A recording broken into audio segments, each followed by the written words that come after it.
Hello guys, आज हम लोग कोऑर्डिनेशन कंपाउंड के तीसरे लेक्चर में IUPAC nomenclature of coordination compound को डिस्कस करने वाले हैं। किसको डिस्कस करने वाले हैं? किसी भी कोऑर्डिनेशन कंपाउंड के आईयूपीएसी नोमेनक्लेचर के बारे में। तो देखिए, आईयूपीएसी नोमेनक्लेचर क्या होता है और इसकी ज़रूरत क्यों पड़ती है, पहले हम इस पर डिस्कस करें। और ये नोमेनक्लेचर कैसे होता है, इसके पीछे कौन कौन से रीज़न हैं, इन सभी चीज़ों को पहले ध्यान समझें, फिर आपको मैं बताऊंगा कि आईयूपीएसी नोमेनक्लेचर कैसे किया जाता है। तो देखिए, आईयूपीएसी जो होती है ना, ये आईयूपीएसी एक अंतर्राष्ट्रीय संस्था है। यानी अंतर्राष्ट्रीय संस्था का मतलब इंटरनेशनल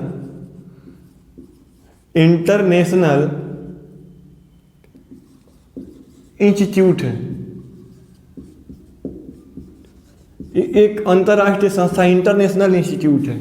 इसका क्या काम होता है? तो इस संस्था का, इस इंस्टीट्यूट का काम यही होता है बच्चों कि पूरे वर्ल्ड में जहाँ जहाँ केमिस्ट्री पढ़ाई जाती है, ऐसे तो पूरे वर्ल्ड में केमिस्ट्री पढ़ाई जाती है, तो पूरे वर्ल्ड की केमिस्ट्री में सेम रूल फॉलो हो। Same rule is to be followed in whole world.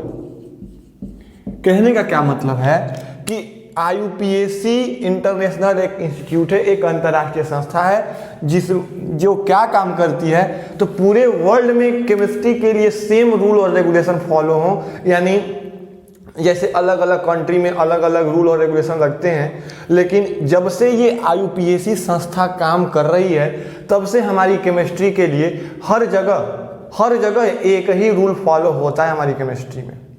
तो इस संस्था ने महसूस किया कि कोऑर्डिनेशन कंपाउंड के नंबर धीरे धीरे बढ़ते गए, यानी बहुत सारे कोऑर्डिनेशन कंपाउंड जब खोज लिए गए, तो अब हर कोऑर्डिनेशन कंपाउंड को बिना नाम के याद रख पाना या बिना नाम के उनको समझ पाना मुश्किल था। जैसे आपको एक मैं बात बताऊं, अगर मान लीजिए कि किसी जगह पे किसी माँ बाप के 4 या 5 बच्चे हों और चारों पांचों बच्चों का कोई नाम ना हो, तो उस माँ बाप को अपने बच्चों को बुलाने में या उनको याद रखने में दिक्कत होगी ना। तो उसी तरह से क्या किया जाता है, किसी भी चीज़ को याद रखने के लिए या उसको एक पहचान दिलाने के लिए उसका एक नाम रख दिया जाता है। तो उस नाम को रखने का काम जो किया गया, यानी हमारे कोऑर्डिनेशन कंपाउंड को नामकृत करने के लिए, इनके नोमेनक्लेचर करने के लिए आईयूपीएसी ने महसूस किया कि कहीं ना कहीं इनके नाम को देने की या इनके नाम को बताने की ज़रूरत है। तो इस आईयूपीएसी ने कुछ रूल फॉलो किए, कुछ रूल दिए, और उस रूल के आधार पर ही हमारे कोऑर्डिनेशन कंपाउंड का नोमेनक्लेचर होता है। तो देखिए, हम जो आपको बताने जा रहे हैं ये आईयूपीएसी के नोमेनक्लेचर में, तो ये कब की बात है? तो जब इनऑर्गेनिक केमिस्ट्री के साइंटिस्टों ने देखा कि जब कोऑर्डिनेशन कंपाउंड दिन प्रतिदिन बढ़ते जा रहे हैं और इनको किस कोऑर्डिनेशन कंपाउंड को किस नाम से बुलाया जाए, तो उनको कोऑर्डिनेशन कंपाउंड को नाम देने की या उनके नाम को लिखने की ज़रूरत महसूस हुई। तो जब उनको ये ज़रूरत महसूस हुई, तो आईयूपीएसी की इनऑर्गेनिक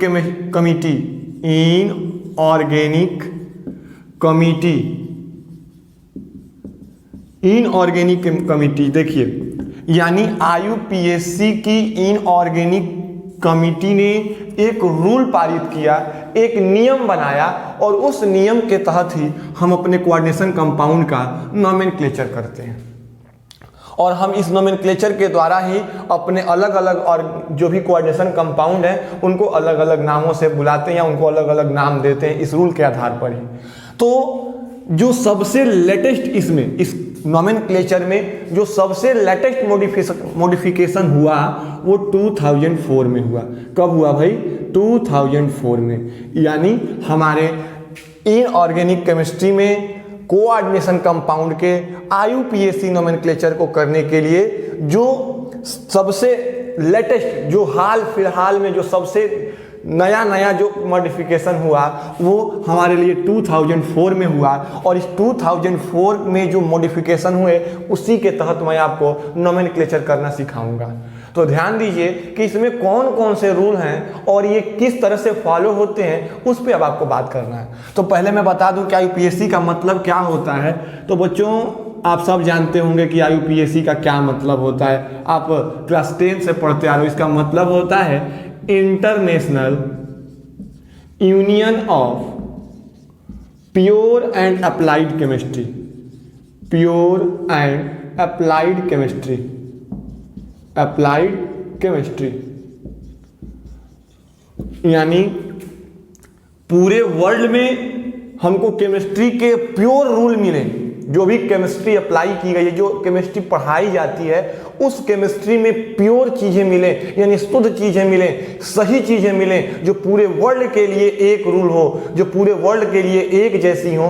तो इस एक रूल को फॉलो कराने का या एक रूल बताने का जो काम करता है वो हमारे लिए IUPAC करता है। और ये IUPAC जो है हमारे केमिस्ट्री की एक कंट्रोलिंग संस्था है, यानी यहीं से केमिस्ट्री के सारे रूल और रेगुलेशन कंट्रोल किए जाते हैं। तो देखिए, अब आपको बता दूं कि इस कोऑर्डिनेशन कंपाउंड के नोमेनक्लेचर कैसे किए जाते हैं। तो इस कोऑर्डिनेशन कंपाउंड के नोमेनक्लेचर के कुछ रूल हैं और उन रूल के तहत ही हम नाम लिखते हैं। तो आइए देखते हैं वो रूल क्या है।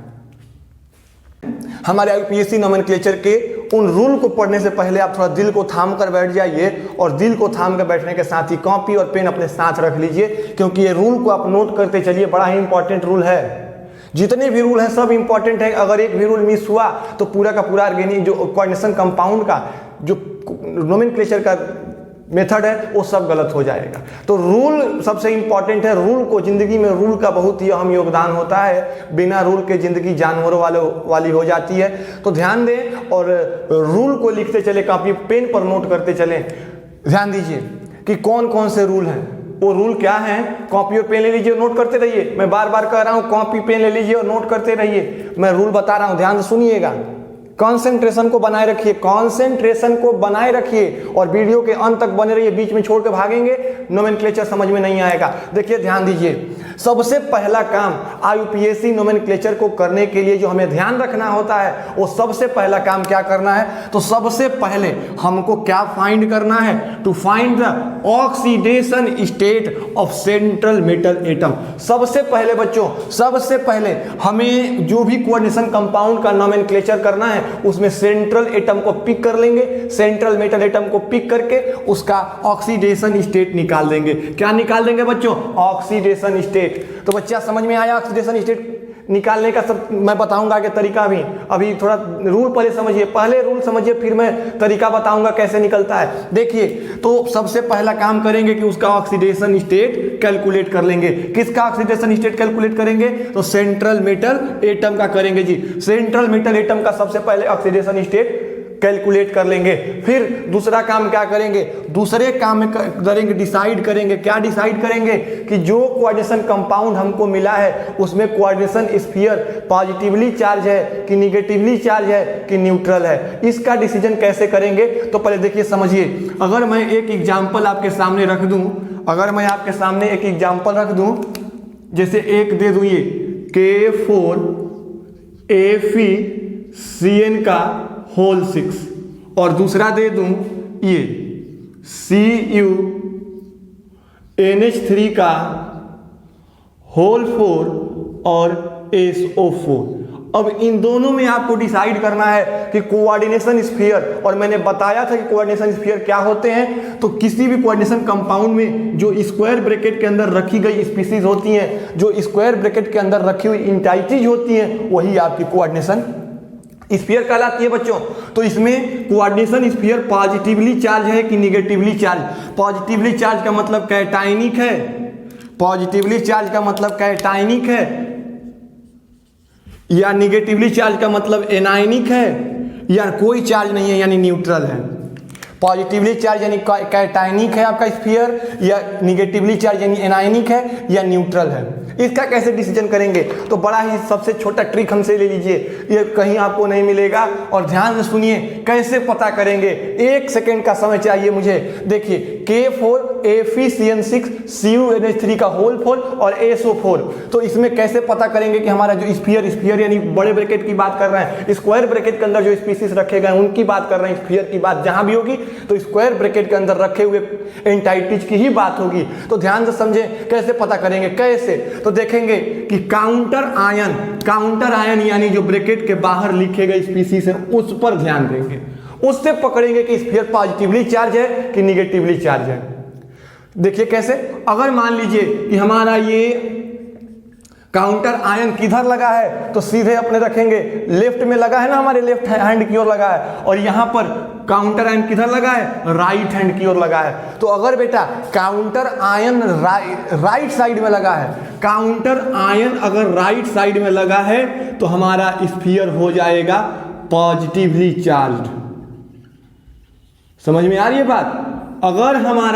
अगर हमारा कोऑर्डिनेशन कंपाउंड में काउंटर आयन किधर लगा हो, अगर काउंटर आयन राइट साइड में लगा हो, किसके, स्फीयर के राइट में हो, तो हम लोग उसको क्या कहेंगे, पॉजिटिवली चार्ज। जैसे देखिए अगर इसके सामने मैं खड़ा हूं तो मेरा राइट हैंड इधर आ रहा है और इधर लेफ्ट हैंड आ रहा है, तो अगर राइट हैंड साइड में किधर, अगर राइट हैंड साइड में कोऑर्डिनेशन कंपाउंड के यानी स्फीयर के राइट हैंड साइड में काउंटर आयन है तो हमारा स्फीयर हो जाएगा पॉजिटिवली चार्ज, और अगर लेफ्ट हैंड साइड में है तो हमारा स्फीयर हो जाएगा निगेटिवली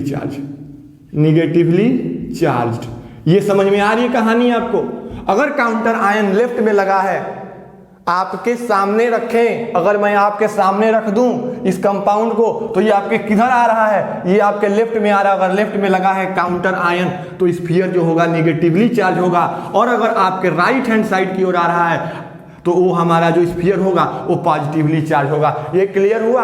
अब यहाँ से, और अगर कोई चार्ज नहीं है, कोई काउंटर आयन नहीं है और स्फीयर पे कोई चार्ज भी नहीं है, अब जैसे मान लीजिए कि एक एग्जांपल मैं दूं, इसी एग्जांपल को दे दूं, K4 हटा दूं और इसे दे दूं FeCN का होल 6, अब इसको दे दूं और पूछूं कि, और इस पे 4 माइनस कर दूं, तो जाहिर सी बात है कि दिख रहा है कि इस पे 4 नेगेटिव चार्ज है, क्योंकि काउंटर आयन को हटा दिए तो उस पे चार्ज आ जाएगा।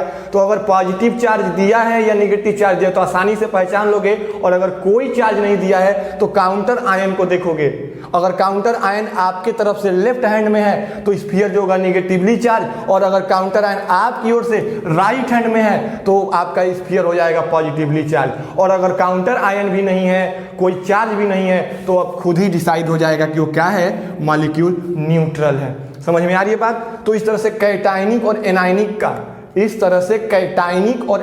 का डिसीजन करने के बाद कि स्फीयर कैटायनिक है कि एनायनिक है, यानी पॉजिटिवली चार्ज है कि निगेटिवली चार्ज है, हम क्या करेंगे, नाम करेंगे। कैसे? इफ स्फीयर इज एनायनिक, अगर स्फीयर एनायनिक है, अगर हमारा स्फीयर एनायनिक है, एनायनिक मतलब निगेटिवली चार्ज है, अगर स्फीयर निगेटिवली चार्ज है तो इस सेंट्रल मेटल एटम के नाम में उसके बाद 8 सफिक्स जोड़ देते हैं। जैसे आयरन का फेरेट होता है, आयरन का फेरस होता है ना, आयरन को फेरस कहते हैं ना, तो इस आयरन के फेरस यानी अगर निगेटिवली चार्ज है तो क्या लिखेंगे, फेरेट लिखेंगे। क्या लिखेंगे? फेरेट लिखेंगे, यानी एक एक्स्ट्रा सफिक्स जोड़ देते हैं। अगर हमारा कोऑर्डिनेशन स्फीयर निगेटिवली चार्ज हो, और पता कर चुके हैं कैसे निगेटिव चार्ज होगा, कैसे पॉजिटिव चार्ज होगा। अगर निगेटिवली चार्ज हो बेटा तो उसमें सफिक्स जोड़ते हैं, सेंट्रल मेटल एटम के नाम में एक एक्स्ट्रा सफिक्स जोड़ देते हैं, ATE8। जैसे मान लीजिए ये हम अपने मार्कर की बात करें, अगर हमारा मार्कर पॉजिटिवली चार्ज है तो कोई सफिक्स नहीं जोड़ेंगे, न्यूट्रल है तो कोई सफिक्स नहीं जोड़ेंगे। लेकिन अगर यही निगेटिवली चार्ज हो जाता है यानी एनायनिक हो जाता है हमारा स्फीयर, इस मार्कर को मैंने कोऑर्डिनेशन स्फीयर माना है, अगर ये मार्कर हमारा निगेटिवली चार्ज यानी एनायनिक हो गया तो क्या लिखेंगे, मार्कर के नाम में 8 जोड़ देंगे यानी मार्कर 8। अगर हम अपने पेन की बात करें, अगर पेन निगेटिवली चार्ज हो गया यानी हमारा कोऑर्डिनेशन स्फीयर, तो इसको क्या लिखेंगे, पेन के नाम में एक एक्स्ट्रा सफिक्स जोड़ देंगे, पेन 8 यानी पेनेट। ऐसे ही अगर कोई भी सेंट्रल मेटल एटम किसी भी कोऑर्डिनेशन कंपाउंड में सेंट्रल मेटल एटम के नाम के साथ 8 कब लगाएंगे, जब हमारा स्फीयर निगेटिवली चार्ज होगा। और अगर न्यूट्रल होगा या पॉजिटिवली चार्ज होगा, न्यूट्रल होगा तो अगर न्यूट्रल होगा या पॉजिटिवली चार्ज होगा तो कोई सफिक्स नहीं लगाते, अगर न्यूट्रल हो या पॉजिटिवली चार्ज हो तो कोई सफिक्स नहीं लगाते। जैसे आयरन है तो आयरन ही लिख देंगे, प्लेटिनम है तो प्लेटिनम ही लिख देंगे, और लेकिन अगर उसमें निगेटिव चार्ज जुड़ जाता है, यानी अगर निगेटिवली चार्ज हो जाता है तो उसके नाम के साथ एट लगा देते हैं। जैसे प्लेटिनेट, फेरेट, जिंकेट, कोबाल्टेट, ये कब लगाएंगे? एट, जब वो हमारा स्फीयर निगेटिवली चार्ज होगा। यहाँ तक बात आपको क्लियर हुई? अब देखिए अगला काम क्या करना है, ऑर्डर ऑफ नेमिंग आयंस। अब जैसे मैं बताऊं, इसको मैं थोड़ा मिटा के समझाता हूं आपको। अगर मान लीजिए कि हम फिर इसी एग्जाम्पल पे आपको समझा रहे हैं, क्यों एक ही एग्जाम्पल दे रहे हैं आपको? क्योंकि आपको अलग अलग चीज़ें अभी पता नहीं है। जब नोमेनक्लेचर हो जाएगा तो आपको खुद ही अलग अलग कंपाउंड मिल जाएंगे। अभी चूंकि आप एक ही दो कंपाउंड के बारे में भी जानते हो, इसलिए मैं एक ही एग्जाम्पल पे आपको सब कुछ समझाने की कोशिश कर रहा हूँ कि आपको अलग अलग आपके माइंड पे ज़्यादा लोड न पड़े। जैसे देखिए एक एग्जाम्पल मैं दे रहा हूँ बेटा, आप ध्यान से सुनिएगा। जैसे मैंने ये एग्जाम्पल दिया, यही एग्जाम्पल फिर से K4FeCN का होल 6 और दूसरा एग्जाम्पल दिया CuNH3 का होल 4 और SO4। बहुत सारे अभी कंपाउंड मिलने वाले हैं। यहीं तक यही दो कंपाउंड में पूरी आपकी कोऑर्डिनेशन कंपाउंड खत्म नहीं है। केवल मैं ये समझाने के लिए आपको दे रहा हूँ, सबसे इजी एग्जांपल पे समझाने की कोशिश कर रहा हूँ। अब देखिए इसमें कितने आयन हैं, एक पॉजिटिव आयन है और ये निगेटिव आयन है। ये पॉजिटिव आयन है और ये निगेटिव आयन है। देखिए ये आपका है पॉजिटिव K4+, ये टूटेगा ना, ये किस में टूटेगा? 4K+ और प्लस में FeCN6 पर 4 निगेटिव, ये टूटेगा, इसमें टूटेगा। तो अब देखिए इन दोनों में सबसे पहले नाम किसका लिखेंगे, और यहां पर ये कैसे टूटेगा? तो ये टूटेगा CuNH3 का होल 4 और 2 पॉजिटिव और प्लस में SO4 2 निगेटिव, इसमें टूटेगा, ये इसमें टूटेगा। अब अगर मान लीजिए कि यहाँ पर थोड़ा मैं इसको और बेटर आपको समझाने की कोशिश कर रहा हूँ। देखिए अब यहाँ पर आपने ये तोड़ दिया 4K+ FeCN6 4-। अब इसमें नाम कैसे लिखेंगे? क्योंकि मैंने यहाँ पर लिखा है, यहाँ पर समझा देता हूँ। अब जैसे इसमें दिया गया है यही चीज, तो आपने तोड़ा तो क्या मिला आपको? 4K+, यानी यहाँ पर ये आपका पॉजिटिव है ना, और ये आपका जो है स्फीयर जो है, ये आपका स्फीयर जो है वो निगेटिव है, और यहाँ पर आपका स्फीयर जो है, ये स्फीयर पॉजिटिव है और काउंटर आयन जो है वो निगेटिव है। ये आपको समझ में आ रहा है? यहाँ पर काउंटर आयन पॉजिटिव है और स्फीयर निगेटिव है, और यहाँ पर स्फीयर पॉजिटिव और काउंटर आयन निगेटिव है। तो ये दो आयन मिल गए, पॉजिटिव आयन और निगेटिव आयन। ये आपका जो है बच्चों ध्यान दीजिए, ये आपका पॉजिटिव आयन, ये आपका निगेटिव आयन, ये आपका पॉजिटिव आयन, ये आपका निगेटिव आयन। अब इन दोनों में नाम कैसे लिखेंगे? तो सबसे पहली बात करेंगे कि कोई भी कैटायन और एनायन में सबसे पहले नाम हम पॉजिटिव आयन यानी कैटायन का नाम लिखते हैं। सबसे पहले नाम किसका लिखते हैं? कैटायन का। सबसे पहला नाम हम लोग कैटायन का लिखते हैं, पॉजिटिव आयन का लिखते हैं। पॉजिटिव आयन का नाम सबसे पहले लिखते हैं, यानी अगर यहाँ पर नाम लिखने की बात आएगी तो सबसे पहले हम पॉजिटिव वाले का नाम लिखेंगे। ये पहले नाम लिखा जाएगा, ये फर्स्ट में नेमिंग में आएगा और ये सेकेंड नेमिंग में आएगा। यहाँ पर पॉजिटिव वाला, जैसे ये पॉजिटिव है, ये दोनों पॉजिटिव हैं, तो ये नेम फर्स्ट, ये इनका नाम सबसे पहला जी लिखा जाएगा, नेम फर्स्ट सबसे पहले ये लिखे जाएंगे। यानी अगर किसी भी कोऑर्डिनेशन कंपाउंड में जो भी पॉजिटिव हो, काउंटर आयन पॉजिटिव हो या स्फीयर पॉजिटिव हो, काउंटर आयन पॉजिटिव हो या स्फीयर पॉजिटिव हो, तो जो पॉजिटिव होगा बेटा उसका नाम सबसे पहले लिखेंगे, और निगेटिव वाले का फॉलोड बाय निगेटिव आयन, यानी नेम सेकेंड। जैसे मान लीजिए कि हमारा ये जो मार्कर है, ये अगर मार्कर हमारा पॉजिटिवली चार्ज है और ये काउंटर आयन, इसका जो ढक्कन है मैंने जोड़ दिया, ये ढक्कन आपका निगेटिवली चार्ज काउंटर आयन है। तो अगर ढक्कन में काउंटर आयन निगेटिव है तो किसका नाम लिखेंगे? स्फीयर का पहले लिखेंगे। और अगर काउंटर आयन किधर लग गया, मैंने बताया था ना कि राइट साइड में अगर काउंटर आयन, अगर राइट साइड में काउंटर आयन है तो स्फीयर निगेटिव होगा, और अगर लेफ्ट साइड में काउंटर आयन है तो स्फीयर पॉजिटिव होगा। तो अगर मान लीजिए कि काउंटर आयन पॉजिटिव है, काउंटर आयन पॉजिटिव है तो नोमेनक्लेचर में पहले काउंटर आयन को लिखेंगे, और अगर स्फीयर पॉजिटिव है तो नोमेनक्लेचर में स्फीयर को पहले लिखेंगे। और ये आपको पता चल गया कि कैसे कैटायन और एनायन पता करेंगे कि स्फीयर हमारा पॉजिटिवली चार्ज है कि नेगेटिवली चार्ज है। फिर से मैं रिपीट कर देता हूं ये तीसरे पॉइंट को, ये इंपॉर्टेंट पॉइंट है कि सबसे पहले जो नाम लिखते हैं बच्चों, वो सबसे पहला नाम हम पॉजिटिव चार्ज का लिखते हैं, चाहे स्फीयर पॉजिटिव चार्ज हो या आपका काउंटर आयन पॉजिटिव चार्ज हो। अगर काउंटर आयन पॉजिटिव चार्ज है तो पहले काउंटर आयन का नाम लिखेंगे, और अगर स्फीयर पॉजिटिव चार्ज है तो सबसे पहले स्फीयर का नाम लिखेंगे। ये क्लियर हुआ 3 पॉइंट आपको। अब देखिए चौथा और पांचवा पॉइंट क्या है, ध्यान दीजिएगा। चौथा और पांचवा पॉइंट क्या कहता है, देखिए फोर्थ रूल क्या कहता है, ध्यान दीजिए। फोर्थ रूल कहता है कि first naming of all ligand, सबसे पहला काम क्या करेंगे, जितने भी लिगेंड हैं उन सबके नाम लिखेंगे सबसे पहले। यानी चौथा रूल, अभी तक आपने क्या कहा कि पहले कहाँ तक सीख लिया, आयनों का नाम सीख लिया। अब नेमिंग ऑफ लिगेंड, अब जो स्फीयर है, जो कोऑर्डिनेशन स्फीयर है उसमें नाम जो लिख रहे हैं, अभी जो आप जो लिखने जा रहे हो तो कोऑर्डिनेशन स्फीयर के अंदर, यानी कोऑर्डिनेशन स्फीयर जैसे जो स्क्वायर ब्रैकेट के अंदर स्पीसीज हैं उनका नाम कैसे लिखते हैं। तो कोऑर्डिनेशन स्फीयर के अंदर जो स्पीसीज हैं, जैसे मान लीजिए कि कोऑर्डिनेशन स्फीयर में बना के दूं आपके लिए, ये दूं, अगर मान लीजिए कि ए और बी 6 इस तरह का है, ये आपका एक कोऑर्डिनेशन स्फीयर हो गया। तो इसमें इस कोऑर्डिनेशन स्फीयर में बेटा, इस कोऑर्डिनेशन स्फीयर में पहले नाम किसका लिखेंगे, तो इस कोऑर्डिनेशन स्फीयर में सबसे पहले नाम हम लिगेंड का लिखते हैं। First naming of all ligand, सबसे पहला काम स्फीयर के अंदर क्या करेंगे कि लिगेंड का लिखेंगे, जितने भी लिगेंड होंगे उनके नाम लिखेंगे। कैसे लिखेंगे, अल्फाबेटिकल ऑर्डर में। अल्फाबेटिकल ऑर्डर कहने का क्या मतलब है, what is the meaning of alphabetical order. अगर मान लीजिए किसी लिगेंड का नाम ए से है, यानी अगर किसी लिगेंड का नाम अरुण है और किसी लिगेंड का नाम वरुण है, तो पहले ए आएगा कि पहले बी आएगा, पहले ए आएगा कि पहले बी आएगा, पहले ए आएगा। तो अल्फाबेटिकल ऑर्डर में जो पहले आएगा उसका नाम पहले लिखेंगे। जैसे 2 लिगेंड में बताऊं, एक लिगेंड में आपको दे रहा हूं साइनो CYANO और एक दे रहा हूं नाइट्रो। अब इसमें मैं पूछूं कि दोनों में आप सबसे पहला नाम किसका लिखोगे अल्फाबेटिकल ऑर्डर में, तो आपका सीधा सा जवाब होगा सर पहले सी का, यानी साइनो का लिखेंगे। क्यों, क्योंकि सी अल्फाबेट में पहले आता है, एन सी के बाद आता है। यानी अल्फाबेटिकल ऑर्डर में आप क्या करोगे बच्चों, अल्फाबेटिकल ऑर्डर में आप जितने भी लिगेंड हैं उनको अल्फाबेटिकल ऑर्डर में लिखेंगे विद सुटेबल प्रेफिक्स।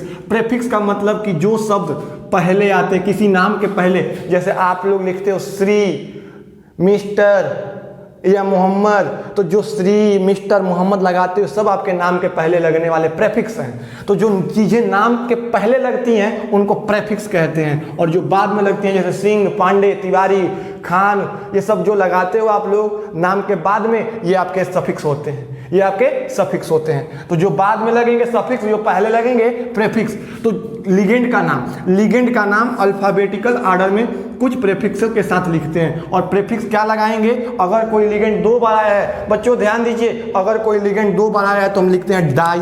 क्या लिखते हैं, अगर लिगेंड 2 बार आया है तो हम लोग लगाएंगे प्रेफिक्स डाई। अगर कोई लिगेंड 3 बार आया है तो ट्राई, 4 बार आया है तो टेट्रा, 5 बार आया है तो पेंटा, 6 बार आया है तो हेक्सा, और 6 से अधिक बार बहुत रेयर केस में आते ही नहीं है। तो अगर 6 से अधिक 6 है तो हेक्सा लगाएंगे, 5 है तो पेंटा लगाएंगे, 4 है तो टेट्रा लगाएंगे, 3 है तो ट्राई, 2 है तो डाई, और followed by name of central metal atom.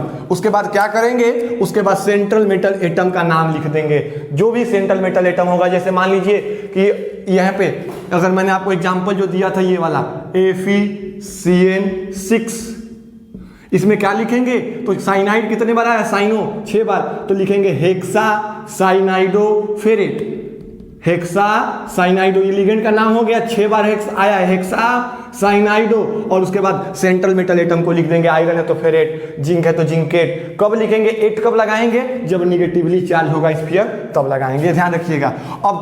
अब एक बात आती है कि लिगेंड में तो हमने डाई, ट्राई, टेट्रा, पेंटा, हेक्सा लगा दिया।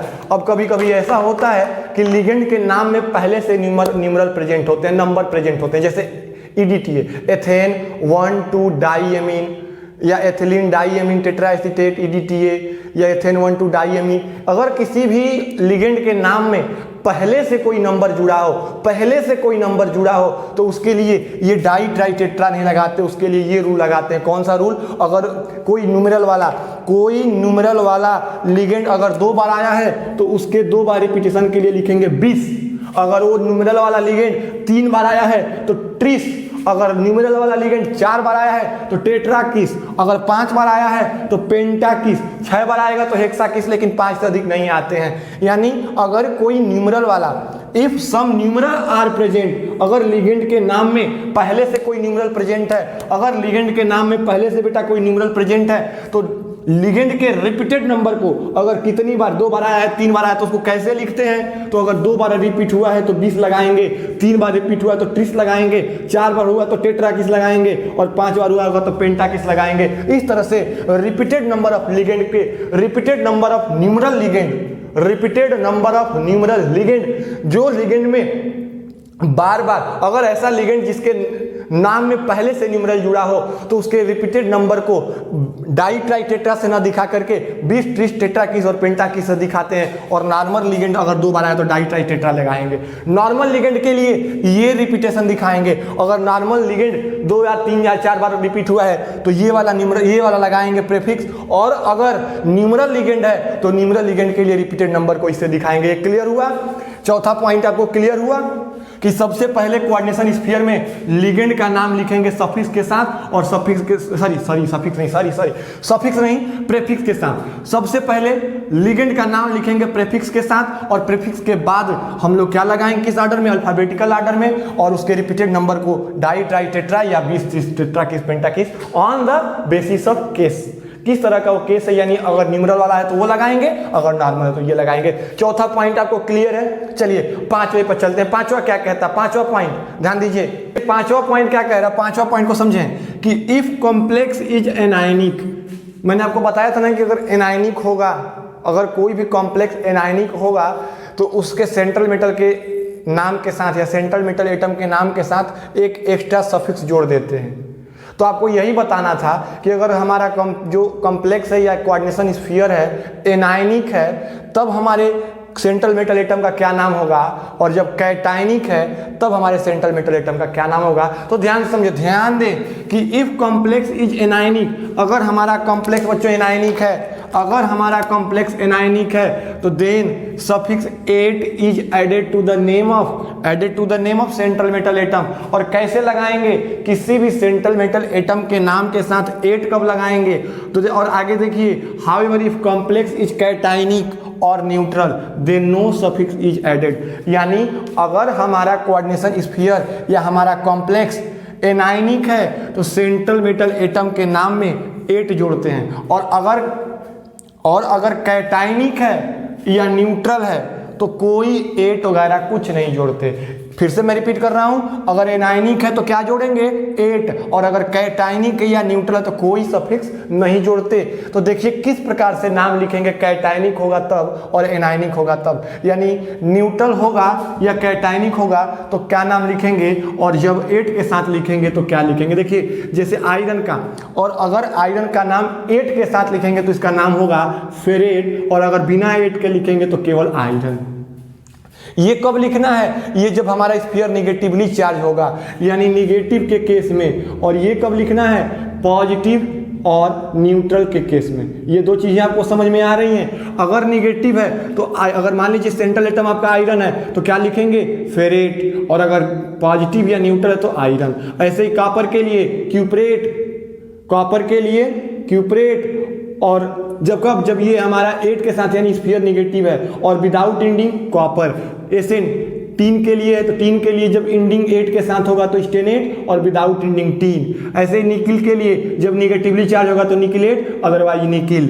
ऐसे सिल्वर के लिए अगर निगेटिवली चार्ज होगा तो अर्जेंटेट, और विदाउट इंडिंग यानी बिना इंडिंग कहने का मतलब कि जब पॉजिटिव या न्यूट्रल होगा, तो जब पॉजिटिव या न्यूट्रल होगा तो सिल्वर। ऐसे ही लेड के लिए अगर आपका निगेटिवली चार्ज है तो इसके लिए लगाएंगे प्लम्बेट, और अगर पॉजिटिव या न्यूट्रल तो लेड। ऐसे ही क्रोमियम के लिए क्रोमेट, क्रोमियम के लिए अगर एंडिंग किसके साथ, एट के साथ करना तो क्रोमेट, अदरवाइज क्रोमियम। ऐसे प्लेटिनम के लिए प्लेटिनेट और प्लेटिनम, कोबाल्ट के लिए कोबाल्टेट और कोबाल्ट, जिंक के लिए जिंकेट और जिंक, एल्युमिनियम के लिए एल्यूमिनेट और एल्यूमिनियम। यानी अगर हमारा स्फीयर नेगेटिवली चार्ज है तो ये वाला लगाएंगे, और अगर पॉजिटिव या न्यूट्रल तो ये वाला लगाएंगे। इसको नोट कीजिए और नोट करके समझिए कि अगर नेगेटिवली चार्ज है तो 8 लगा के लिखेंगे, और अगर पॉजिटिव या न्यूट्रल है तो केवल सिंपल सा उसका नाम लिख देंगे। यहाँ तक कोई दिक्कत आपको नहीं हुई होगी। तो चलिए अब हम आपको बताने वाले हैं कि हम लिगेंड का नाम कैसे लिखते हैं। तो लिखिए लिगेंड का नाम, यानी 6वां पॉइंट, यानी लास्ट पॉइंट है, और इसके बाद आपको नोमेनक्लेचर का 5 या 7 एग्जाम्पल दे देंगे, और आपके लिए कुछ होमवर्क भी दिया जाएगा। आप लिंक पे होमवर्क मिल जाएगा, आप लोग उसको कीजिएगा। तो देखिए ये आपको समझ में आया कि 8 के साथ कैसे नाम लिखेंगे और विदाउट 8 कैसे लिखेंगे। यानी निगेटिवली चार्ज होगा तो ये वाला फॉलो करेंगे, और पॉजिटिव और न्यूट्रल होगा तो ये। अब अगला जो है आपका है नेमिंग ऑफ लिगेंड। लिगेंड को किस तरीके से नाम लिखते हैं, या कौन सा लिगेंड आएगा तो उसका क्या नाम होगा, इस पर ध्यान देना है। तो देखिए 6वां पॉइंट और लास्ट, 6वां और लास्ट पॉइंट इसके बाद बता रहे, ध्यान दीजिए। तो लिगेंड का नाम, 6 नंबर पॉइंट हमको लिगेंड के नेमिंग के बारे में, यानी किसी भी कोऑर्डिनेशन कंपाउंड में लिगेंड का नाम कैसे लिखते हैं।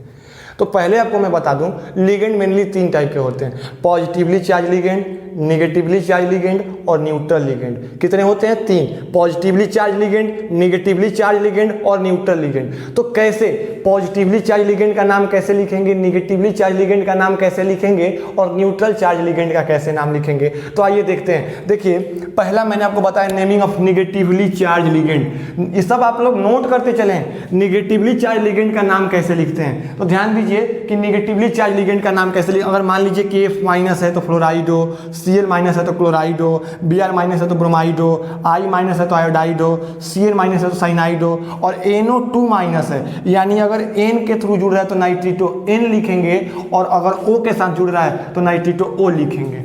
समझ में आ रही बात। यहाँ पर ये नेगेटिव चार्ज, सॉरी थोड़ा मिस्टेक हो गया, N पर है। अगर देखिए ये अगर N के थ्रू सेंट्रल मेटल एटम से जुड़ रहा है, किसके थ्रू जुड़ रहा है बच्चों? N के थ्रू। यानी अगर ये N के थ्रू जुड़ रहा है तो इसको नाइट्रिटो N लिखेंगे, और अगर इस तरह से दिया गया है ONO दिया गया है, यानी अगर O के थ्रू सेंट्रल मेटल एटम से जुड़ा है तो इसको नाइट्रिटो O नाम देंगे। समझ में आ रही है बात। अगर मान लीजिए कि सेंट्रल मेटल एटम M है और इसके साथ ये लिगेंड के इस रूप में जुड़ा है NO2, ऐसे जुड़ा है, तो ये किसके थ्रू जुड़ा है? नाइट्रोजन के थ्रू जुड़ा है। तो जब यहां पर नाइट्रोजन के थ्रू सेंट्रल मेटल एटम के साथ जुड़ा होगा तो इसको लिखेंगे नाइट्रिटो N, और अगर सेंट्रल मेटल एटम के साथ इस रूप में जुड़ा हो ONO तो इसको नाम देंगे नाइट्रिटो O। इसको क्या नाम देंगे? नाइट्रिटो O। और जब N के थ्रू जुड़ा हो तो नाइट्रिटो N। समझ में आ रहा है। ऐसे ही NH2- होगा तो एमाइडो, SO4 नेगेटिव तो सल्फेटो, O2 नेगेटिव तो परऑक्सो, O2 नेगेटिव तो ऑक्सो। ऐसे ही अगर O2 नेगेटिव, ये अगर जुड़ा है O2 नेगेटिव, ध्यान दीजिएगा, O2 नेगेटिव, O2 नेगेटिव है तो परऑक्सो नाम देंगे। अगर O2 नेगेटिव है तो ऑक्सो नाम देंगे, और अगर O2 नेगेटिव है तो सुपर ऑक्सो। ये सुपर ऑक्साइड है, ये ऑक्साइड है, और ये परऑक्साइड है। तो अगर परऑक्साइड O2 नेगेटिव होगा तो परऑक्सो, O2 नेगेटिव, केवल O2 नेगेटिव होगा तो ऑक्सो, और अगर O2 पर 1 नेगेटिव चार्ज होगा, अगर O2 पर 1 नेगेटिव चार्ज तो सुपर ऑक्सो। ये समझ में आ रहा है। ऐसे ही अगर NO3- है तो नाइट्रिटो, OH- है तो हाइड्रोक्सो, C2O4, ये देखिए ऑक्जिलेटो आयन है, C2O4 2 नेगेटिव तो इसका नाम है ऑक्जिलेटो। अगर GLY का मतलब होता है NH2CH2CO-, इसको ग्लाइसिनेटो आयन कहते हैं। तो अगर ग्लाइसिनेटो आयन और ये वाला है तो आप क्या नाम दोगे इसको? ग्लाइसिनेटो। क्या नाम दोगे? ग्लाइसिनेटो। या GLY नेगेटिव दिया होगा, ये दिया होगा या ये दिया होगा, दोनों में से कोई एक दिया होगा तो हम लोग क्या नाम देंगे? ग्लाइसिनेटो। समझ में आ रही है बात हमारी। अब देखिए जैसे ये EDTA का मैंने आपको बताया था स्ट्रक्चर, पीछे जब टाइप ऑफ लिगेंड बता रहे थे तो EDTA को मैंने बताया था कि ethane diamine tetra acetate hexadentate ligand है। इसका स्ट्रक्चर भी मैंने बताया है पिछले लेक्चर में, आप लोग जाकर वहां देख सकते हैं। तो अगर EDTA 4 नेगेटिव है तो इसका क्या नाम देंगे? Ethylene diamine tetra acetato. यानी अगर EDTA 4 नेगेटिव है तो क्या नाम देंगे बच्चों? Ethylene diamine tetra acetato. और अगर SCN है, SCN, और अगर सेंट्रल मेटल एटम के साथ, ध्यान दीजिएगा, फिर अगर यहां पर सेंट्रल मेटल एटम के साथ अगर बॉन्ड फॉर्मेशन में SCN, यानी अगर सल्फर के द्वारा बॉन्ड फॉर्म हुआ है तो क्या नाम लिखेंगे? थायोसाइनाइटो। और अगर यही सेंट्रल मेटल एटम के साथ नाइट्रोजन के थ्रू बॉन्ड फॉर्म हुआ है तो क्या लिखेंगे, आइसोथायोसाइनाइटो, यानी ACN निगेटिव तो थायोसाइनाइटो और N निगेटिव CH, यानी अगर N के थ्रू सेंट्रल मेटल एटम से जुड़ा है, अगर इस तरीके से जुड़ा है, इस तरीके से जुड़ा है सेंट्रल मेटल एटम के साथ तो आइसोथायोसाइनाइटो, और अगर इस तरीके से जुड़ा है तो थायोसाइनाइटो। यानी इस तरह से आपको निगेटिवली चार्ज लिगेंड के नोमेनक्लेचर किया जाता है। यानी हम लोग अगर निगेटिवली चार्ज लिगेंड दिए गए हैं तो उनके नोमेनक्लेचर ऐसे करते हैं। अब बचा है दो, निगेटिवली तो बता दिया, पॉजिटिवली चार्ज लिगेंड और न्यूट्रल लिगेंड। तो ध्यान दीजिए कि पॉजिटिवली चार्ज लिगेंड और न्यूट्रल लिगेंड के नेमिंग कैसे करते हैं, तो ध्यान दें। इसी में 6 नंबर पॉइंट का ही बी है, 6 नंबर पॉइंट का ही बी है, तो ध्यान देंगे। तो देखिए ये क्या बोलते हैं, न्यूट्रल लिगेंड और पॉजिटिवली चार्ज लिगेंड कौन कौन से हैं, उनका नाम कैसे लिखते हैं। तो न्यूट्रल और पॉजिटिवली चार्ज, देखिए लिगेंड 3 तरह का, अगर किसी लिगेंड पर, पीछे मैंने बताया भी था कि लिगेंड अगर किसी लिगेंड पे निगेटिव चार्ज है तो निगेटिवली चार्ज लिगेंड, अगर उस लिगेंड पे पॉजिटिव चार्ज है तो पॉजिटिवली चार्ज लिगेंड, और अगर कोई चार्ज नहीं है तो न्यूट्रल लिगेंड। तो देखिए न्यूट्रल लिगेंड का नाम कैसे लिखते हैं, जैसे NH3 न्यूट्रल लिगेंड है तो इसको एमीन कहते हैं, वाटर एक न्यूट्रल लिगेंड है तो इसको एक्वा कहते हैं, CO कार्बन मोनोऑक्साइड तो इसको कार्बोनिल कहते हैं, NO तो इसको नाइट्रोसिल, PH3 तो इसको फॉस्फीन कहते हैं, ये PY पिरिडीन, इसका फॉर्मूला होता है C5H5N। क्या फॉर्मूला होता है पिरिडीन का, C5H5N। तो अगर कोऑर्डिनेशन कंपाउंड में या तो इस रूप में दिया होगा या केवल PY लिखा होगा, तो PY लिखा होगा तभी आपको समझना है कि पिरिडीन की बात की जा रही है, और C5H5N लिखा होगा तभी आपको समझना है कि पिरिडीन की ही बात की जा रही है। ये बात आपको समझ में आ रही है, यानी जब PY दिया होगा तो भी पिरिडीन और C5H5N दिया होगा तो भी पिरिडीन। अभी देखिए C6H5 का होल थ्राइस P, ये फास्फोरस के लिए है, C6H5 का होल थ्राइस और P अगर इस तरह का लिगेंड जुड़ा है तो इसको कहेंगे ट्राइफेनिल फॉस्फीन, ट्राइफेनिल फॉस्फीन। क्या कहेंगे, P अगर फास्फोरस के साथ 3 फेनिल ग्रुप यानी C6H5 होल थ्राइस जुड़ा हो तो उसको कहेंगे ट्राइफेनिल फॉस्फीन। क्या लिखेंगे, अगर इस तरह का लिगेंड है तो ट्राइफेनिल फॉस्फीन। और ये कभी कभी क्या होता है कि हमारे लिगेंड के रूप में या तो ये फॉर्मूला के रूप में जोड़ा होगा या EN के रूप में भी लिख दिया होगा। तो जब EN लिखेगा तो भी हमको समझना है कि एथेन 1,2 डाईएमीन की ही बात की जा रही है, और NH2 CH2 CH2 NH2 लिखा होगा तभी हमको समझना है कि एथेन 1,2 डाईएमीन की ही बात की जा रही है। तो इस तरह से हम न्यूट्रल लिगेंड का नाम लिखते हैं। अब आइए देखते हैं पॉजिटिवली चार्ज लिगेंड का नाम कैसे लिखा जाता है। अगर पॉजिटिवली चार्ज लिगेंड के रूप में आपका NO+ है तो बच्चा क्या लिखेगा, आप लोग नाइट्रोसोनियम लिखेगा। अगर H3O+ है तो क्या लिखेगा, हाइड्रोनियम लिखेंगे। और अगर NH2 NH3+ है तो क्या लिखेंगे, हाइड्राजीनियम लिखेंगे। और अगर NO2+ लिगेंड के रूप में जुड़ा है तो नाइट्रोनियम। यानी अगर NO+ आपका पॉजिटिवली चार्ज लिगेंड है तो नाम देंगे नाइट्रोसोनियम, अगर H3O+ है तो हाइड्रोनियम, NH2 NH3+ है तो हाइड्राजीनियम, और NO2+ है तो नाइट्रोनियम। तो इस तरह से निगेटिवली चार्ज, पॉजिटिवली चार्ज और न्यूट्रल लिगेंड का नाम लिखते हैं। आपको यहाँ पर अब इसी के साथ ही आपके नोमेनक्लेचर का रूल्स खत्म हो गया बच्चों, पूर्ण रूप से आपके नोमेनक्लेचर का रूल समाप्त हो गया। अब आइए एग्जाम्पल पे आपको मैं समझाऊं, और एग्जाम्पल आपको दे करके मैं समझाने की कोशिश करता हूं कैसे नाम लिखते हैं। तो ध्यान दीजिएगा एग्जाम्पल पे, और इत्मीनान से आज जब ये आप वीडियो देखेंगे तो वीडियो के बाद इसका नोट्स बनाएंगे, और नोट्स बनाने के बाद पहले नोट्स को पढ़ेंगे, फिर एग्जाम्पल देखेंगे, और एग्जाम्पल देखने के बाद पूरा का पूरा आपको नोमेनक्लेचर, किसी भी कोऑर्डिनेशन कंपाउंड का नोमेनक्लेचर आपको इजीली समझ में आएगा, आसानी से लिख लोगे। ये मेरा आशा नहीं, मुझे पूर्ण विश्वास है कि आप लिख लोगे। तो चलिए देखिए एग्जाम्पल पे समझते हैं। ये आपको रूल सारे समझ में आए, रूल समझ में आए तो इसी के लिए वीडियो के साथ बने रहिए, अंत तक बने रहिए, वीडियो छोड़ के भागने की कोशिश न करें, अंत तक बने रहें। और वीडियो को लाइक अगर ना किया हो तो फिर से मैं कह रहा हूँ कि वीडियो को लाइक जरूर कर दें, वीडियो को लाइक करें, चैनल को सब्सक्राइब करें। तो देखिए अब एग्जाम्पल ध्यान दीजिए, एग्जाम्पल कैसे समझेंगे। एग्जाम्पल मैं आपको बता रहा हूँ, IUPAC नोमेनक्लेचर का कुछ एग्जाम्पल मैं आपके सामने दे रहा हूँ, ध्यान से समझेंगे कि कैसे नोमेनक्लेचर करते हैं। तो रूल के अकॉर्डिंग आपको मैंने रूल में क्या बताया था कि सबसे पहले सेंट्रल मेटल एटम का क्या निकालते हैं, ऑक्सीडेशन स्टेट। तो देखिए इसमें सेंट्रल मेटल एटम कौन है, आयरन। तो कैसे निकालते हैं ध्यान से समझिए, एकदम ध्यान से एग्जाम्पल समझ लोगे तो पूरा का पूरा आप कर ले जाओगे। देखिए यहाँ पर आपके आयरन का हमको क्या निकालना है, oxidation state. Central metal atom यही है। तो करते क्या है कि जिसका ऑक्सीडेशन स्टेट निकालना होता है उसको हम X मान लेते हैं। तो Fe का निकालना है तो मान लिया कि Fe का ऑक्सीडेशन स्टेट X है। अब Fe का ऑक्सीडेशन स्टेट हमने X मान लिया। अब क्या करेंगे, हमको पोटेशियम का पता है कि पोटेशियम का ऑक्सीडेशन स्टेट +1 होता है और साइनाइड निगेटिवली चार्ज लिगेंड है यानी Cn- तो उसका ऑक्सीडेशन स्टेट -1 होता है। आप लोग रूल पढ़ोगे तो आपको समझ में आएगा। देखिए तो पहले हमने कर दिया Fe का ऑक्सीडेशन स्टेट निकालना है तो हमको X मान लिया इसको, यानी जिसका निकालना होता है बच्चों उसको X मान लेते हैं, जिसका ऑक्सीडेशन स्टेट निकालना है उसको X मान लेंगे। तो देखिए यहाँ पर कितने पोटेशियम है, 4, तो एक पोटेशियम का ऑक्सीडेशन स्टेट कितना होता है, +1। ठीक, ये हो गया। फिर प्लस करेंगे, आयरन का निकालना है तो X, जितने ऑक्सीडेशन स्टेट है सबको जोड़ेंगे पहले। X देखिए कैसे ऑक्सीडेशन स्टेट निकालते हैं, X।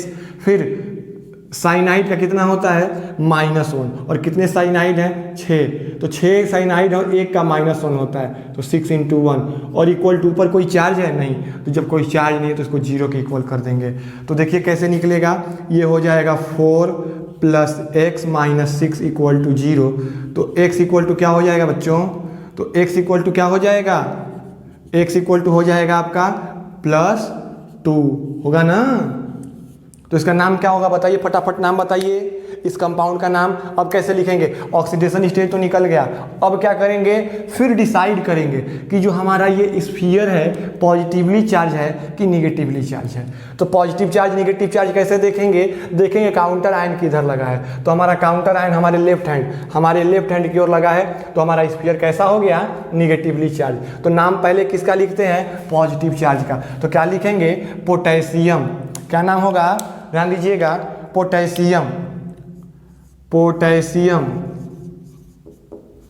ये हो गया हमारे काउंटर आयन का नाम पोटेशियम। अब क्या करेंगे, अब स्फीयर का नाम लिखेंगे। तो स्फीयर का नाम कैसे लिखते हैं, तो पहले लिगेंड का नाम लिखते हैं। तो इसमें कितने लिगेंड हैं, 6, तो इसके लिए क्या आएगा, हेक्सा। और कौन सा लिगेंड है, साइनो। कौन सा लिगेंड है भाई, साइनाइडो, तो हेक्सा साइनाइडो, CYANIDO। ये तो हमने लिख दिया, पोटेशियम, हेक्सा साइनाइडो, और क्या जुड़ा है सेंट्रल मेटल एटम, आयरन। तो आयरन ये निगेटिवली चार्ज है ना, ये हमारा जो स्फीयर है निगेटिवली चार्ज है, तो निगेटिवली चार्ज है तो सेंट्रल मेटल के एटम के नाम के साथ क्या जोड़ते हैं, 8 जोड़ते हैं। तो 8 के साथ आयरन को क्या लिखते हैं, फेरेट लिखते हैं। ये समझ में आ रहा है आपको, यानी पोटेशियम, हेक्सा साइनाइडो, फेरेट। ये क्लियर है, पोटेशियम, हेक्सा साइनाइडो, फेरेट, ये हो गया इसका नाम। अब एक और चीज़ ध्यान दीजिए, ये फेरेट, और जो ये ऑक्सीडेशन स्टेट आया है ना बच्चों, ये ऑक्सीडेशन स्टेट इस सेंट्रल मेटल एटम के नाम के आगे रोमन नंबर में लिख देते हैं, यानी potassium hexa cyanido ferrate second, potassium hexa cyanido ferrate second. कैसे निकालना है, पहले ऑक्सीडेशन स्टेट निकालेंगे, जिसका ऑक्सीडेशन स्टेट निकालना है उसको X मान लेंगे, और सभी ऑक्सीडेशन स्टेट को जोड़ करके चार्ज अगर दिया है तो उस चार्ज के बराबर करेंगे, नहीं तो 0 के बराबर करके उस सेंट्रल मेटल एटम का ऑक्सीडेशन स्टेट निकालेंगे। ऑक्सीडेशन स्टेट के बाद पॉजिटिवली चार्ज स्पीसीज का नाम लिखेंगे, फिर निगेटिवली चार्ज स्पीसीज का नाम लिखेंगे। उसमें निगेटिवली चार्ज स्पीसीज में यानी अगर हमारा स्फीयर है तो स्फीयर निगेटिव चार्ज है तो स्फीयर को बाद में लिखेंगे, और अगर स्फीयर पॉजिटिवली चार्ज है तो स्फीयर को पहले लिखेंगे। और स्फीयर का नाम कैसे लिखते हैं, तो लिगेंड का नाम लिखेंगे, उसके साथ सफिक्स 4 बार 5 बार 6 बार जई बार आए उस सफिक्स को लगाएंगे, उस लिगेंड का नाम लिखेंगे, फिर सेंट्रल मेटल एटम का नाम लिख करके उसके साथ उसके ऑक्सीडेशन स्टेट को रोमन न्यूमरल में दिखा देंगे। अब जैसे यहाँ पर आपको निकालना है, तो यहाँ पर आपका सेंट्रल मेटल क्या है बेटा, कोबाल्ट है, तो जिसका निकालना होता है उसको क्या करते हैं, X मान लेते हैं, यानी कोबाल्ट का ऑक्सीडेशन स्टेट हमने मान लिया X। ये समझ में आ रही बात आपको, कोबाल्ट का हमने ऑक्सीडेशन स्टेट क्या मान लिया बच्चों, X। अब क्या करेंगे, जितने भी इसके अंदर स्पीसीज दिए गए हैं उन सभी स्पीसीज का चार्ज हो या जो भी उसका ऑक्सीडेशन स्टेट हो उसको जोड़ेंगे, और जोड़ करके उसके चार्ज के बराबर करेंगे। अगर कोई चार्ज नहीं है तो उसको क्या करेंगे, उस पर दिए गए चार्ज अगर नहीं है तो उसको किसके बराबर कर देंगे, 0 के बराबर। तो ध्यान दीजिए, कोबाल्ट का ऑक्सीडेशन स्टेट यहाँ पर हमने X लिखा है, माना है इसको निकालना है, तो कैसे लिखेंगे, X प्लस Cl का क्या होता है, -1 × 3। ये सब आपको क्लास 11th में बताया गया होगा कि चार्ज किस स्पीसीज पर कितना चार्ज होता है, किस आयन पर कितना चार्ज होता है, तो उसको वहाँ से याद करेंगे आप। थोड़ा नहीं आपको याद होगा, भूले होंगे, तो थोड़ा आप लोग 11th की बुक में पढ़ेंगे कि किस स्पीसीज पे कितना चार्ज होता है, या मैंने पीछे लिखवाया भी, क्लोरीन पे 1 निगेटिव तो उसका ऑक्सीडेशन स्टेट -1। पीछे आप लोग वीडियो को पॉज करके, वीडियो को रिवर्स करके भी आप देख लेंगे तो आपको वहाँ पे पता चलेगा। तो देखिए क्लोरीन पे एक नेगेटिव 3 क्लोरीन है तो -1 × 3 प्लस NO2 पे कितना चार्ज होता है, NO2 पर कितना चार्ज होता है बताइए, NO2 नेगेटिव, एक नेगेटिव होता है तो यहाँ पर होगा -1 और एक NO2 है तो एक -1 रहने देंगे और प्लस NH2 पर कितना चार्ज होता है बच्चों, NH2 पर भी NH2 नेगेटिव एमाइड, यानी यहाँ पर NH2 पर भी एक नेगेटिव चार्ज होता है तो -1 और कितनी बार आया है, 2 बार आया है तो 2 से मल्टीप्लाई करेंगे इक्वल टू चार्ज दिया गया है तो -3 के इक्वल करेंगे। ये क्लियर हुआ।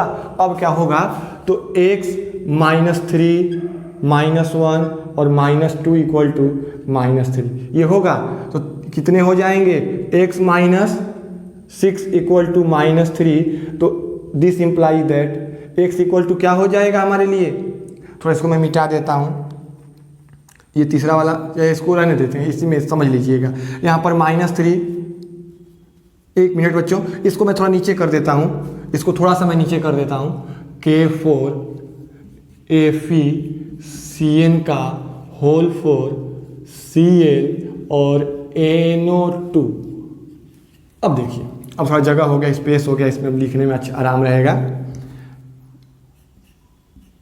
देखिए अब यहाँ पर हमने निकाला तो x इक्वल टू क्या आ जाएगा, x इक्वल टू हो जाएगा +3, यानी यहाँ पर ऑक्सीडेशन स्टेट किसका, कोबाल्ट का कितना है +3, ऑक्सीडेशन स्टेट कोबाल्ट का कितना है +3। अब क्या करेंगे, नाम लिखेंगे। तो चूंकि इसमें स्फीयर पहले ही पता चल रहा है निगेटिवली चार्ज, कोई पॉजिटिव चार्ज स्पीसीज है नहीं, तो सीधे किसका नाम लिखना शुरू करेंगे हम लोग, फिर सीधे स्फीयर का नाम लिखेंगे। तो देखिए ये क्लोराइडो है, ये क्लोराइडो है, ये नाइट्रिटो है और ये आपका एमाइडो है। समझ में आ रहा है, ये एमाइडो, ये नाइट्राइटो और ये है क्लोराइडो।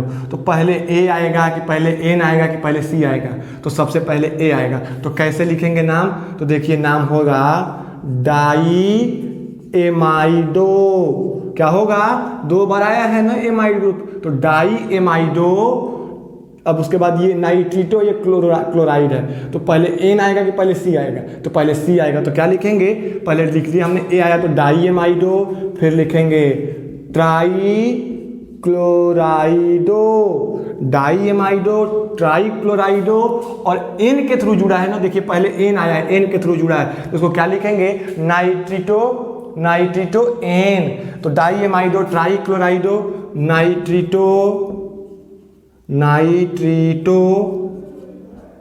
एन, ये हो गया आपका डाई एमाइडो ट्राई क्लोराइडो नाइट्रिटो एन। और फिर सेंट्रल मेटल एटम का नाम लिखेंगे कोबाल्ट, और निगेटिवली चार्ज है तो क्या लगाएंगे, कोबाल्टेट।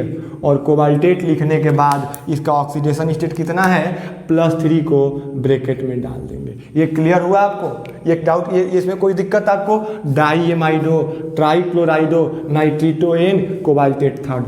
समझ में आ रही बात कैसे लिख रहे हैं, सबसे पहले ऑक्सीडेशन स्टेट निकाले, फिर उसके बाद स्फीयर का नाम लिखे अल्फाबेटिकल ऑर्डर में लिगेंड के साथ। अगर जो 2 बार आया है एमाइड तो डाई, 3 बार आया क्लोराइड तो ट्राई, और ये 1 बार आया तो कोई नहीं लगाएंगे, नाइट्रिटो एन और कोबाल्ट है, और निगेटिवली चार्ज है तो कोबाल्टेट, और ऑक्सीडेशन स्टेट +3 तो वहाँ पर 3 लिख दिया।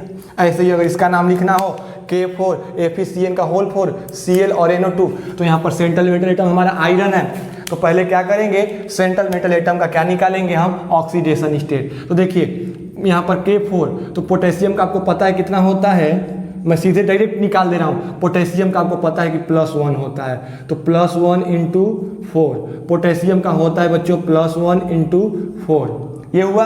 अब प्लस में जिसका निकालना होता है उसको x मानते हैं, तो आयरन का हो गया x, और यहाँ पर Cn है, तो Cn पर एक निगेटिव चार्ज होता है तो -1, और कितनी बार आया है, 4 बार, तो 4 से मल्टीप्लाई करेंगे, प्लस क्लोरीन का होता है -1, और NO2, अभी मैंने बताया NO2 पर एक नेगेटिव चार्ज होता है तो +-1, ऊपर कोई चार्ज है नहीं है, तो जब चार्ज नहीं है तो यहाँ पर क्या कर देंगे, 0 के बराबर कर देंगे। जब कोई चार्ज नहीं रहता है तो किसके बराबर कर देते हैं, 0 के बराबर। तो ये देखिए +1 में 4 से करेंगे तो 4 + x -4 और प्लस, यानी प्लस माइनस हो जाएगा -1, फिर -1 इक्वल टू 0। तो देखिए क्या होगा, -4 -1 और -1, ये हो जाएगा -6, तो 4 + एक्स माइनस 6 इक्वल टू हो गया बच्चों 0।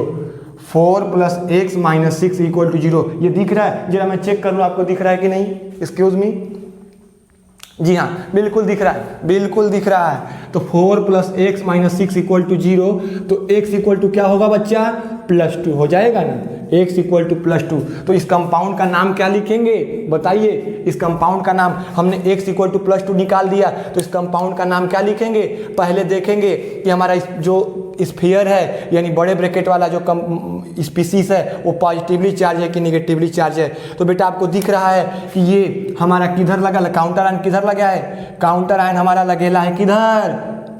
लेफ्ट में। तो स्फीयर क्या हो जाएगा? Negatively charge. अगर काउंटर आयन लेफ्ट में लगा है तो स्फीयर क्या हो जाएगा? Negatively charge. तो मैंने आपको बताया पहले नाम किसका लिखते हैं? पहले नाम पॉजिटिवली चार्ज स्पीसीज का लिखते हैं। तो यहाँ पर आपका ये पोटेशियम है, तो क्या लिखेंगे?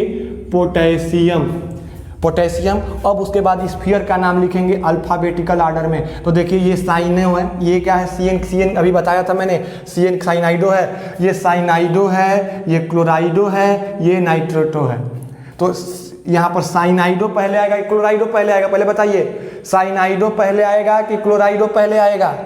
ये देखिए CY से साइनाइडो और CH से, तो पहला दोनों का C है, लेकिन इसका दूसरा Y है, इसका दूसरा H है, तो H पहले आता है। तो सबसे पहले किसको लिखेंगे? क्लोराइड को लिखेंगे। तो पोटेशियम लिख दिया। अब इसके बाद लिखेंगे क्लोराइड। क्या लिखेंगे? क्लोराइड नहीं लिखते हैं, जब लिगेंड के रूप में लगा होता है तो क्लोराइडो लिखते हैं। क्लोराइडो, पोटेशियम, क्लोराइडो। अब इसके बाद लिखेंगे टेट्रा।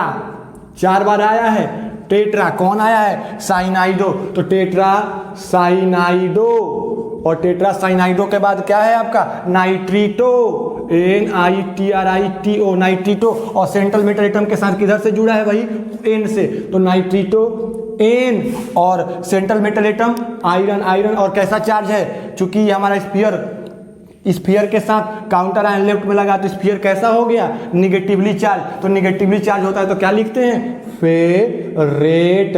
और ऑक्सीडेशन स्टेट कितना निकला है? +2। तो यहाँ पर लिख देंगे ब्रैकेट में 2। समझ में आ रही है बात आपको? कोई डाउट उसमें नहीं ना? चलिए अब अगला आपको मैं बताऊं। ये यहाँ पर देखिए, ध्यान दीजिए, यहाँ पर आपको निकालना है इसका ऑक्सीडेशन स्टेट। इसका ऑक्सीडेशन स्टेट कैसे निकलेगा भाई? तो ध्यान दीजिए, ये आपका सेंट्रल मेटल एटम कौन है? कोबाल्ट है।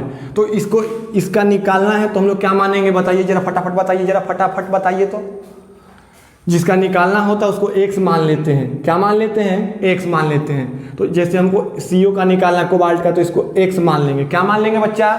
x मान लेंगे, x मान लेंगे। अब देखिए x मान लिया और यहाँ पर EN एथेन 1,2 डाईएमीन, आपको मैंने बताया था ये न्यूट्रल लिगेंड होता है। EN एथेन 1,2 डाईएमीन, अभी मैंने बताया था ये न्यूट्रल लिगेंड, पीछे देखेंगे आपको पता चलेगा। तो ये न्यूट्रल है तो इस पे आने वाला चार्ज क्या होगा? 0। तो यहाँ पर आने वाला चार्ज 0 है तो 0 × 2 क्या हो जाएगा? 0 और प्लस। अगला क्या है आपका? अगला आपका है Cl2। तो क्लोरीन पर चार्ज कितना होता है? -1। और कितने क्लोरीन है? 2। और प्लस में NO3 निगेटिव। NO3 पर एक निगेटिव चार्ज होता है और NO3 कितनी बार आया बच्चों? एक बार। तो -1 इक्वल टू कोई चार्ज नहीं है, ऊपर कोई चार्ज है? 0 हो गया। जब कोई चार्ज है तो 0 के इक्वल कर देंगे।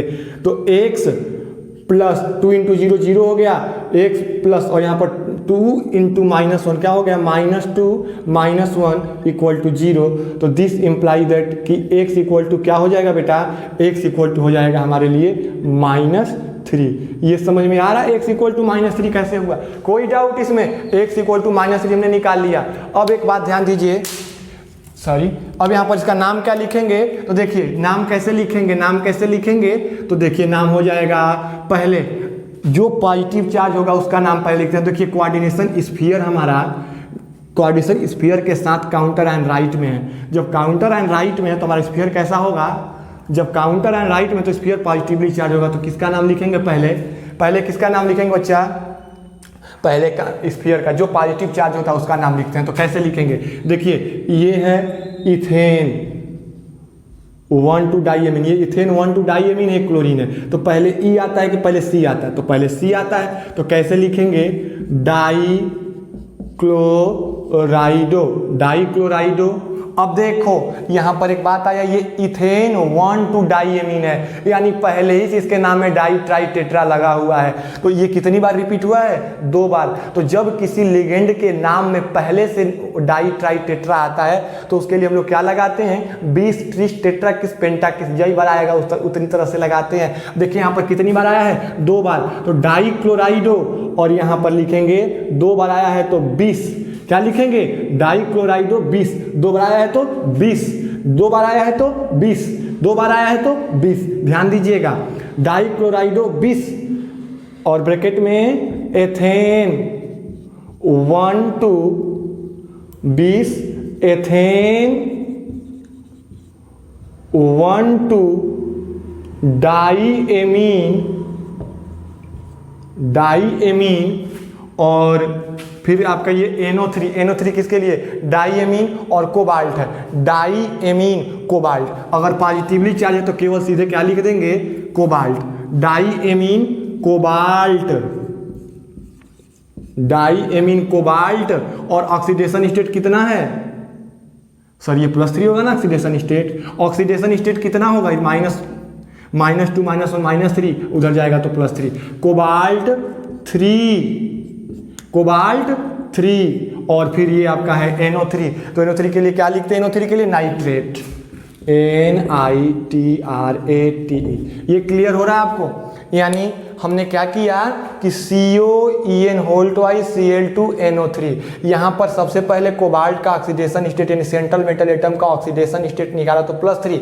अब हमने क्या देखा कि हमारा स्फीयर कैसा है? Positively charge. कैसे पता चला? काउंटर आयन राइट में लगा था, दाहिनी ओर लगा था, तो हमने बताया कि हमारा पॉजिटिवली चार्ज। तो पहले नाम किसका लिखते हैं? पॉजिटिव चार्ज का। तो पॉजिटिव चार्ज का नाम लिखेंगे किसके साथ? लिगेंड का अल्फाबेटिकल ऑर्डर में। ये क्लोराइडो है और ये एथेन 1,2 डाईएमीन है। तो पहले हमने क्लोराइडो का लिखा कि डाई क्लोराइडो, 2 बार आया तो डाई क्लोराइडो, और ये एथेन 1,2 डाईएमीन एक ऐसा लिगेंड है जिसके नाम में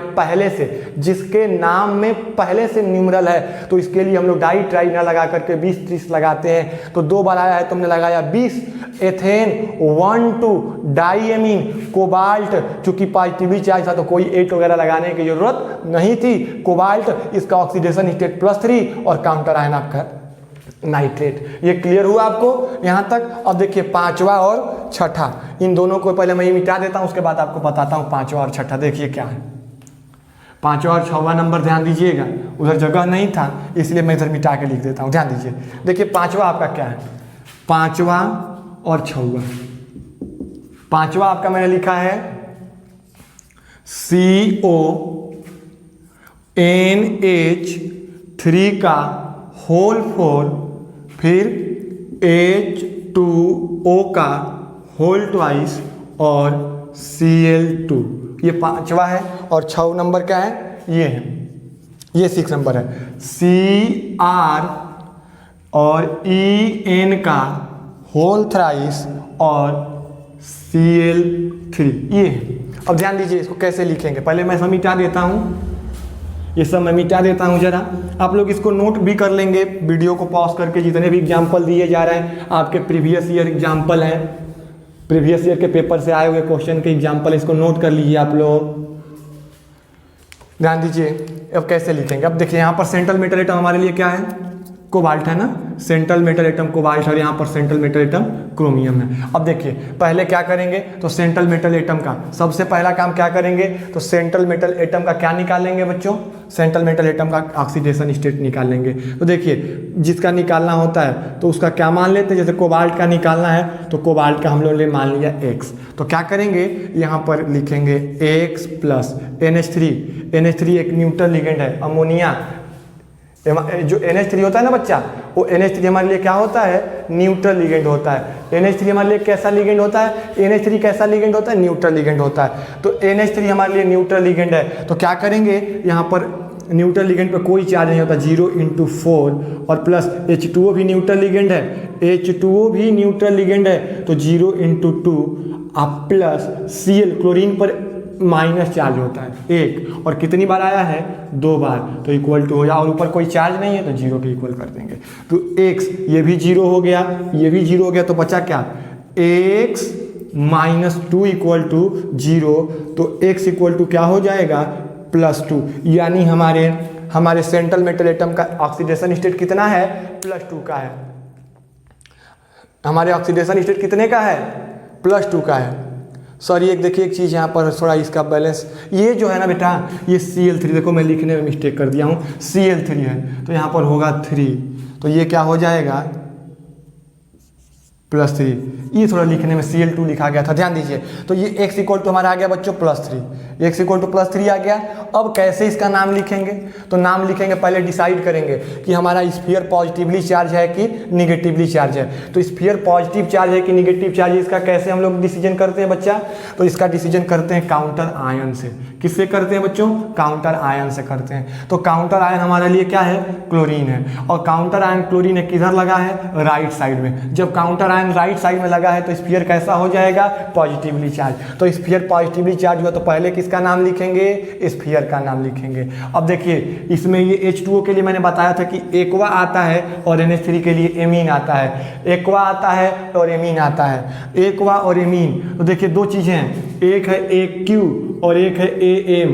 तो पहले एम आता है कि पहले क्यू आता है, MnOPQ, MnOPQ, पहले एम आता है तब क्यू आता है। तो पहले किसका नाम लिखेंगे, एमाइड का, तब एक्वा का। तो ध्यान दीजिए कैसे लिखेंगे, देखिए कितनी बार आया है, नाम क्या हो जाएगा इसका, ध्यान दीजिए नाम पर ध्यान दीजिए, हो जाएगा कितनी बार आया है एमाइड, 4 बार। तो 4 के लिए लगाएंगे tetra amide, tetra amine, tetra amine, tetra amine, AMINE, tetra amine di aqua, tetra amine di aqua, tetra amine di aqua,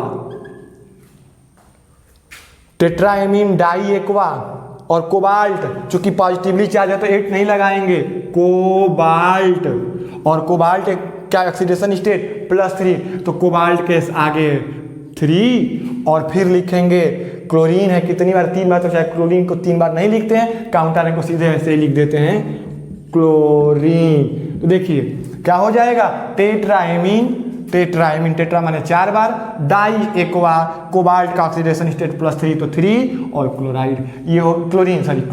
ये समझ में आ रहा है आपको, कोई डाउट, क्लोरीन नहीं क्लोराइड होगा ना बच्चा, क्लोराइड, क्योंकि ये आपका क्लोराइड इसका नाम लिखते हैं। तो देखिए tetraamine di aqua cobalt chloride, समझ में आ रही है बात, आपको समझ में आ रही है। ये कैसे लिखा, पहले क्या किया, काउंटर ये आपके सेंट्रल मेटल एटम का ऑक्सीडेशन स्टेट निकाला।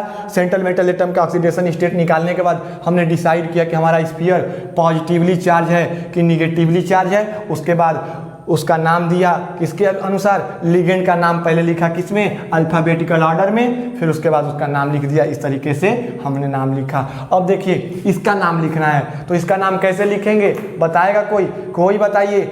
यहाँ पर आपका सेंट्रल मेटल एटम आपका क्या है, क्रोमियम है। सेंट्रल मेटल एटम क्या है बच्चा, क्रोमियम। तो सेंट्रल मेटल एटम जब क्रोमियम है तो क्रोमियम का ऑक्सीडेशन स्टेट निकालना है, तो जिसका निकालना होता है उसको क्या मान लेते हैं, X मान लेते हैं। जिसका निकालना होता है उसका X मान लेते हैं, और प्लस एथेन 1,2 डाईएमीन, एथेन 1,2 डाईएमीन एक न्यूट्रल लिगेंड है, तो न्यूट्रल लिगेंड पे चार्ज क्या होगा, 0, और इनटू कितनी बार आया 3, और प्लस क्लोरीन पे चार्ज कितना होता है, -1, और कितनी बार आया है, 3 बार। ऊपर कोई चार्ज नहीं, तो किसके इक्वल कर देंगे, 0 के इक्वल। तो क्या हो जाएगा, x + 3 × 0 0, x + -3 = 0। तो x = क्या हो जाएगा बेटा, +3। ये निकला बच्चा, समझ में आया।